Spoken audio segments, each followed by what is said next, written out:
Have you ever been on the opposite end of an inside joke, even amongst friends and family? You know, someone says something seemingly insignificant, the whole room explodes in laughter, except you, because you don't know the joke. That makes you feel some type of way, right? You feel left out. Now you have to depend on someone's kindness and letting you in on whatever that inside joke is and explaining it. And the reality is, everyone's not going to be lining up to do that. Either you know the joke or you don't. Breaking into the entertainment industry is very, very similar.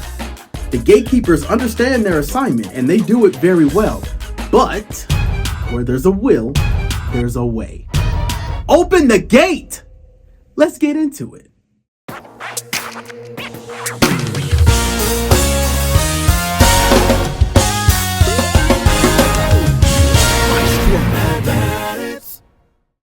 A gatekeeper is anyone standing in between you and whatever it is you're trying to do. That dream gig, dream job, that dream payday, whatever it is, that's the gatekeeper.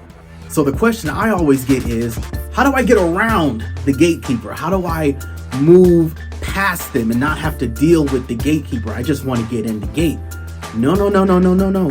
Because gatekeepers represent directors, musical directors, showrunners, producers, choreographers, all of these people who are connected to that job or that opportunity that you want. So instead of moving past them and moving around them, you don't want to do that.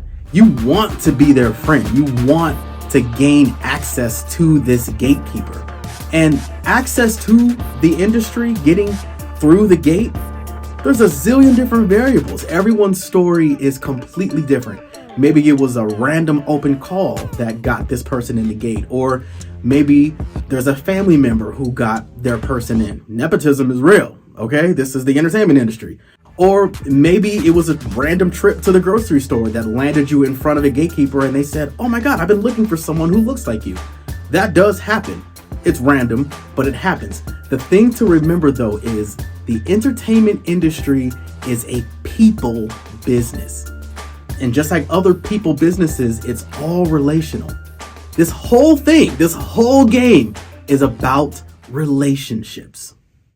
One of the oldest and most inaccurate phrases used to describe this industry is, well, it's all who you know. It's all who you know. Wrong. It's not who you know. It's who knows you. And by that, I mean who trusts you. Here's an exaggerated example, but just roll with me, okay? Just because Spike Lee knows me by name and we kick it on occasion doesn't mean he's willing to put his career on the line by hiring me when we haven't developed that type of relationship.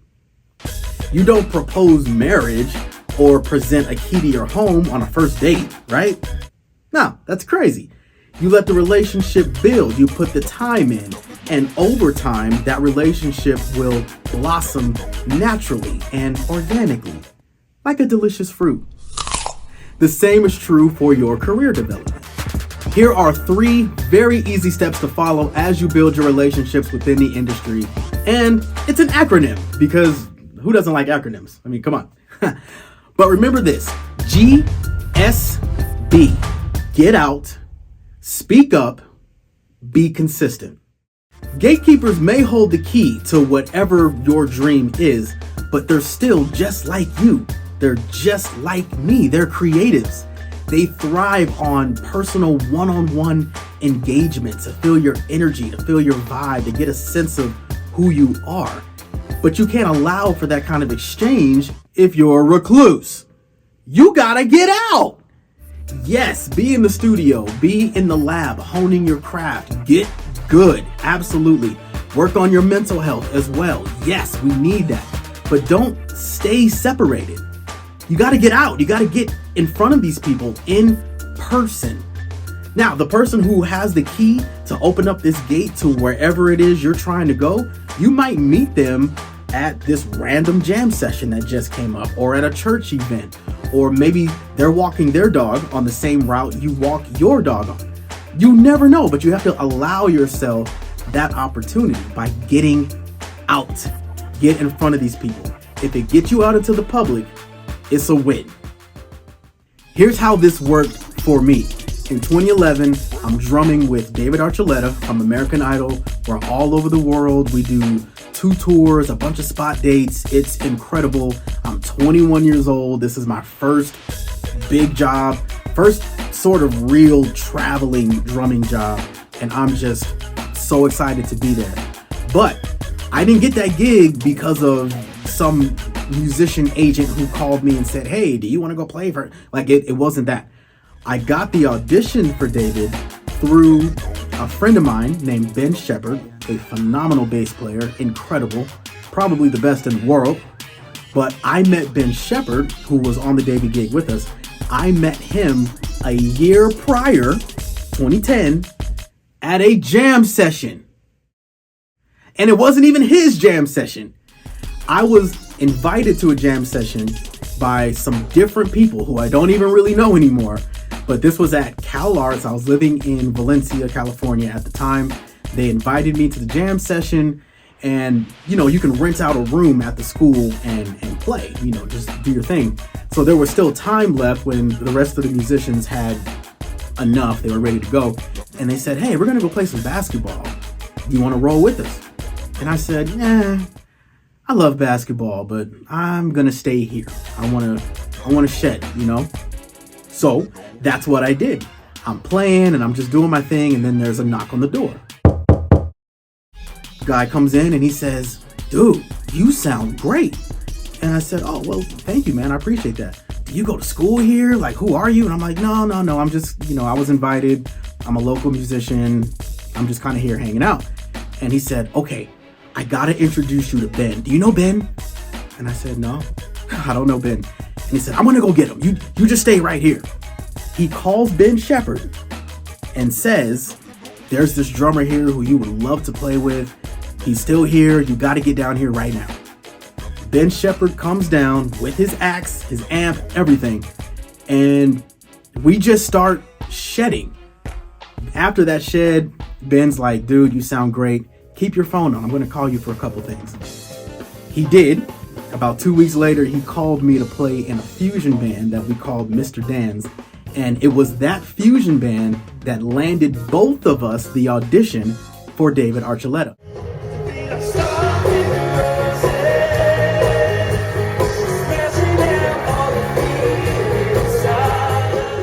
A closed mouth won't get fed. That's one phrase that is accurate in regard to the entertainment industry. Most people are not mind readers or body language readers. If you don't speak it, they're not going to know it, not ever. One of the wonderful things about social media, and we're going to do a big dive into socials in another episode, but one of the wonderful things about social media in regard to relationships is that most people, to a certain degree, are accessible. They want that person-to-person interaction. Otherwise, they wouldn't be on social media, right? So don't be afraid to send some DMs on a professional level. Don't be a weirdo. If we can get a picture of Julia Roberts in a thong, we can certainly get a picture of this weirdo.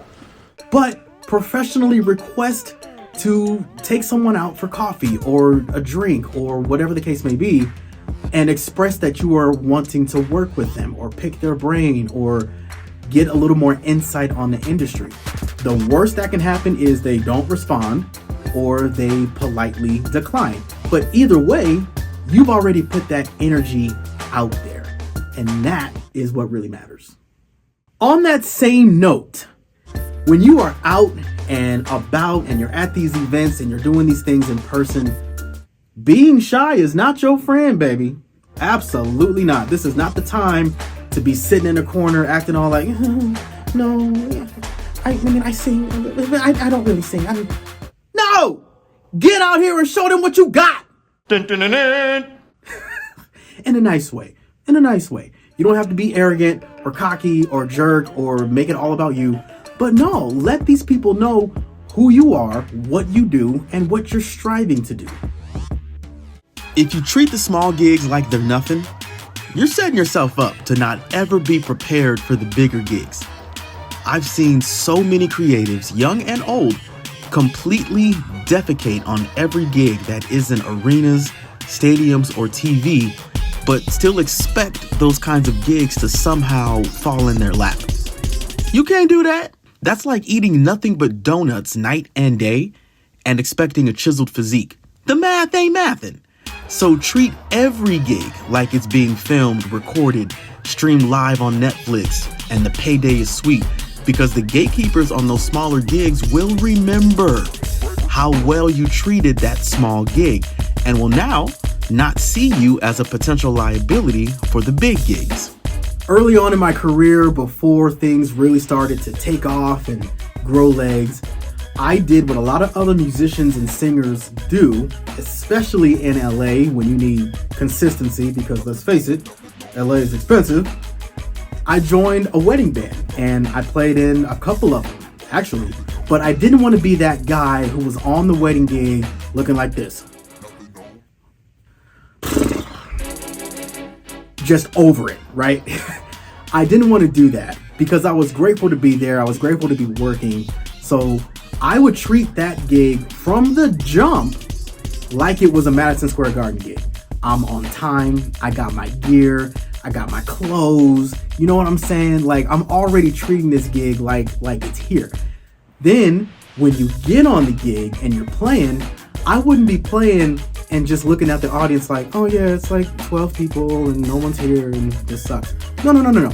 If we're playing some Bruno Mars or Katy Perry or whoever, I would transport my mind to be playing those songs in a completely different environment with Bruno Mars, with Katy Perry or whoever, and I will be thinking about playing that song in a much more enjoyable environment that was being televised or recorded, and I'm getting this fat check for it or whatever the case. That's what I wanted to do, and that's what made the gig much more fun for me. And what I didn't realize by doing that, I was manifesting my own future, because everything that I was dreaming about in those moments, they all happened. I kid you not. All of them happened. If your gate hasn't opened yet, don't worry about it. Do not compare your chapter 1 to someone else's chapter 10. No. Don't do that. Like I said before, everyone's journey will be different, but by all means, get out, speak up, and be consistent. We'll see y'all next time on Maestro Methods.